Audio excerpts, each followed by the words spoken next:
All right, it was an important day here in New Delhi. Just months before the national elections, the interim budget was tabled. Nirmala Sitharaman was not expected to make any big announcements financially, but she did politically. She started with expressing full confidence in the BJP's re-election this year.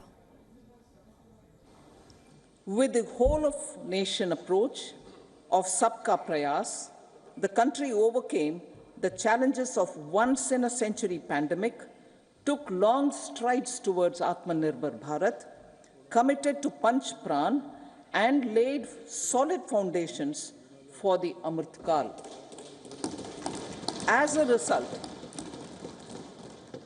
result, our young country has high aspirations, pride in its present, and hope and confidence for a bright future. We expect that our government, based on its stupendous work, will be blessed again by the people with a resounding mandate. Sitharaman pegged the road to development on two things: no corruption and no nepotism. It was enough for political pundits to understand that she was targeting the opposition. Previously, social justice was mostly a political slogan. For our government, social justice is an effective and necessary governance model. The saturation approach of covering all eligible people is the true and comprehensive achievement of social justice. This is secularism in action, reduces corruption, and prevents nepotism, prevents Bhai Bhatijawad. We are addressing systemic inequalities that had plagued our society. We focus on outcomes and not on outlays, so that the social economic transformation is achieved.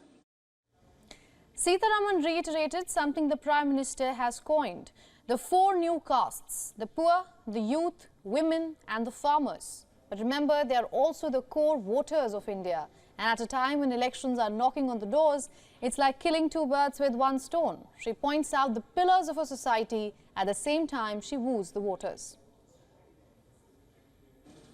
As our Prime Minister firmly believes, we need to focus on four major castes. They are Garib, Mahilaye, Yuva, and Annadata. Their needs, their aspirations, and their welfare are our highest priority. This interim budget was more like a report card of the last 10 years. It revolved around making India a developed country by the year 2047.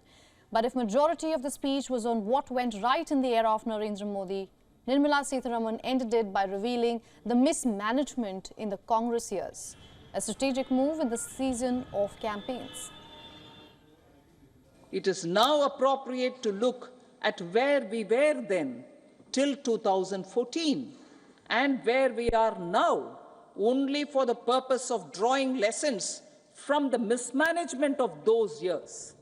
The government will lay a white paper on table of the House. Now, for more on this, we are being joined by senior economist Dr. Brinda Jagirdar from Mumbai. She retired as chief economist in the State Bank of India and now serves on several corporate boards. Ms. Jagirdar, thank you so much for joining us here on WION. Thank you, Ananya. I want to specifically ask you, what stuck for you in this year's interim budget? Couple of points. First of all, I would say it's a growth-oriented budget with a focus on GDP being not just on the number, but on the quality of GDP.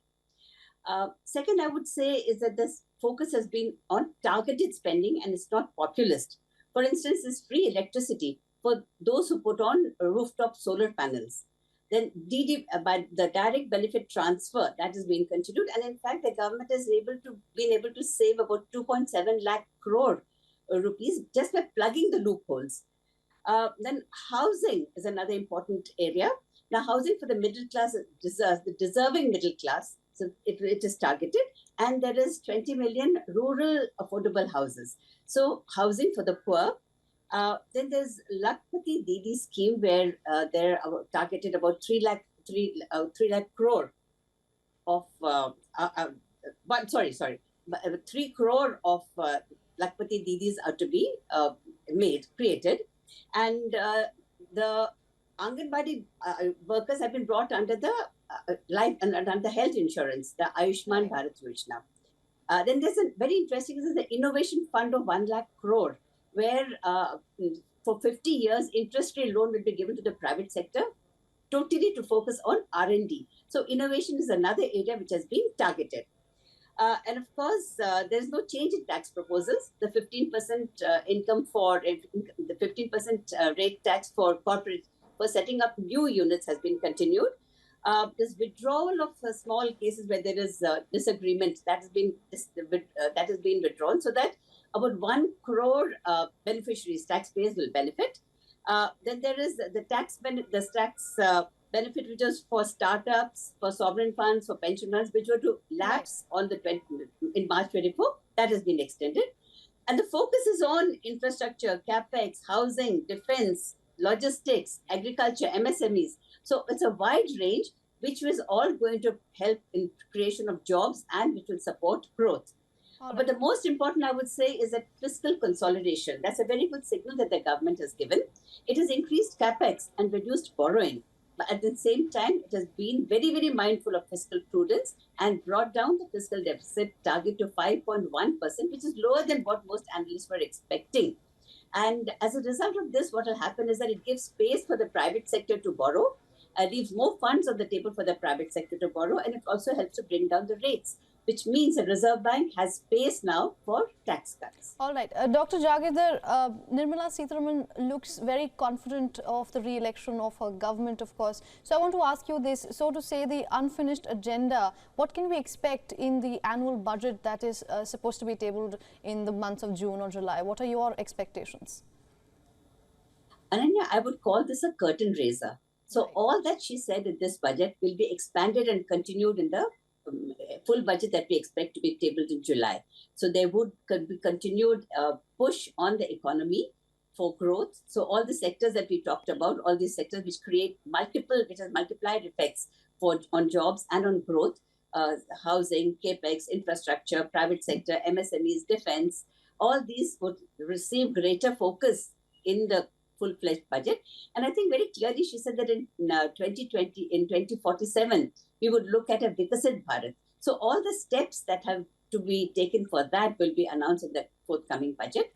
And I think overall, there's been a continuity in the budget in the last so many years. So I think this will be continued and it will give a fillip to growth. The whole focus is going to be on how do we maintain and take this growth forward. Absolutely, it does seem so. Dr. Jagidar, thank you so much for speaking with us here on WION. Thank you.